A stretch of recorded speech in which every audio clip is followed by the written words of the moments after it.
Hey YouTube, how's it going? It's Jesse Phoenix here, and I'd like to show you one of my favorite guitar intros, AC/DC's Back in Black. This video is geared more towards beginning guitarists just starting out, and it's always great to have an easy to play rock and roll song that all your friends are going to know. You're going to be able to take your guitar and rock out and sound just like Angus Young. It's really easy to play.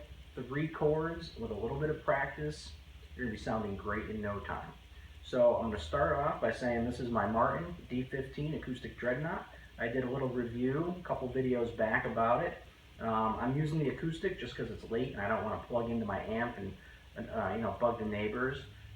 If you do have an electric guitar, it's even easier to play, and if you put a little bit of distortion, a little bit of crunch, probably sound just like the record. So we're going to start by learning to play an E5 power chord.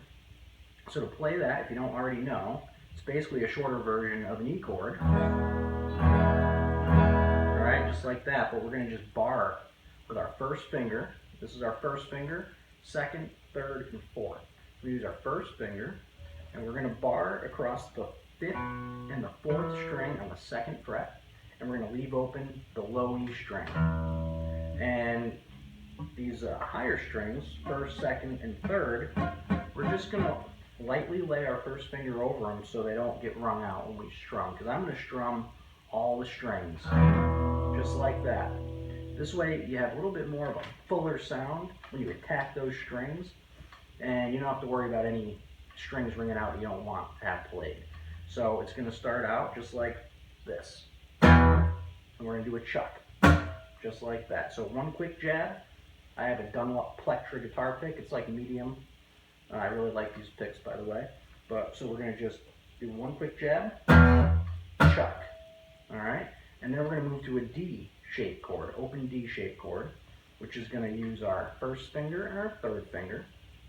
And we're going to fret first we're going to have the open D string, and then we're going to fret the 3rd string, 2nd fret, and the 3rd fret, 2nd string. And we're going to leave the 1st string muted with our 3rd finger, and I keep my thumb over the top and I mute out the 6th and the 5th string just a little bit. Rub that thumb across the top, and so I can play all the strings down, up, down, and then chuck. Alright, so we'll start from the beginning. E5, chuck, D, chuck, and now we're going to go to an A5 power chord, or A5 chord, and that's the same as the E, but move down 1 string. So you're going to have the open A string ringing out, open, and then your first finger is going to bar the 4th string, 2nd fret, and the 3rd string, 2nd fret. And we're not going to play these top strings again. We're going to mute those out, and my thumb's muting out the 6th string. So I'm going to strum all the strings and go down, up, down. Just like that. And it's okay to give it some authority. You know, this is rock and roll, so that's how it's going to sound authentic. And that's why I mute out the strings I don't want, so I can attack all the strings and give it that nice full sound. Alright, and then after that 8th chord, alright, we're going to do a chuck, chuck, 2 chucks this time. And we're going to do a little riff that pretty much everybody will probably recognize. And it just is, with my 2nd finger, we're going to fret the 1st string, 3rd fret. Alright, down, up, down, downstroke on the pick hand. And then upstroke for an open 1st string. So, and then we're going to move to the 2nd string, do the same thing. We're going to fret the 3rd fret, 2nd string, and then hit that open. So we have,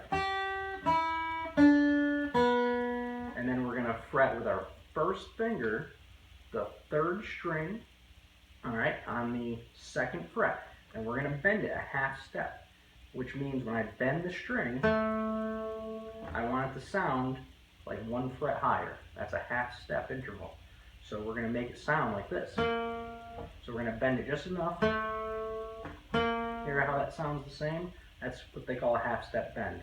So we're going to do the 1/2 step bend, release it, and then kind of hook it and pull it off. So it's going to sound like this. And then right after that, right back to the E chord. Chuck. Alright? So when you do that lick, go as slow as you can. Don't rush. Take your time and focus on technique. Make sure you have the guitar held the right way. See, I'm sitting on this stool and I keep my right leg up a little bit high, and I keep that guitar nice and close to me and kind of parallel to the floor. And when I'm fretting these frets, these notes on the fretboard, I'm playing as close to the fret as I can. You don't want to play it down here because it might sound like this. So you want to sound like that. So you want to make sure that when you're practicing this and you're going as slow as you can, I'm saying go like as slow as it sounds clear.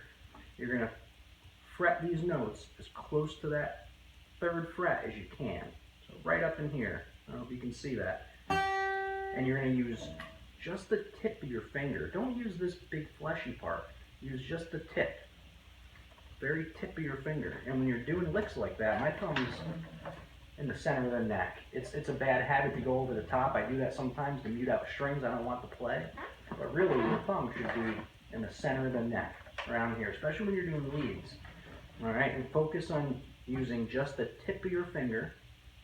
And the other thing, too, that a lot of people probably don't think about is when you move your finger away from the string, you want to leave it as close as you can. You don't want to pull it way off here, because then it takes longer to get that next note fretted, because your finger has to move a farther distance. So keep it close to the fretboard.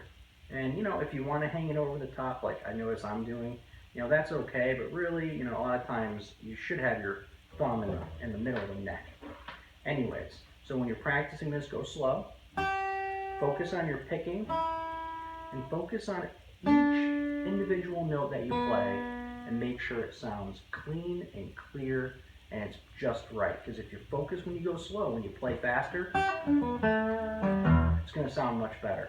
Alright, I can't stress how important technique is. And that's where a lot of players, I think, get hung up, is not focusing on technique.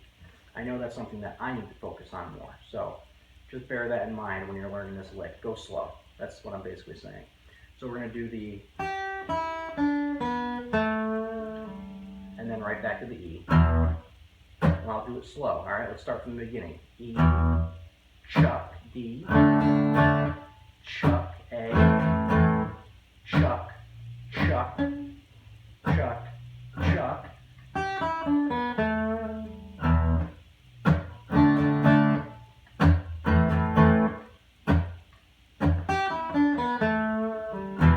And the timing on that little riff is, I think it's like off the beat. So you got to play it at just the right time for it to sound right. So just take your time, and if you have any questions, let me know in the comments below. And like the video if you liked it. If you don't like it, let me know why, and I'd be happy to answer any of your questions or do another video to explain anything that maybe I haven't explained well enough here. Alright guys, thanks for watching, and I'll see you next time.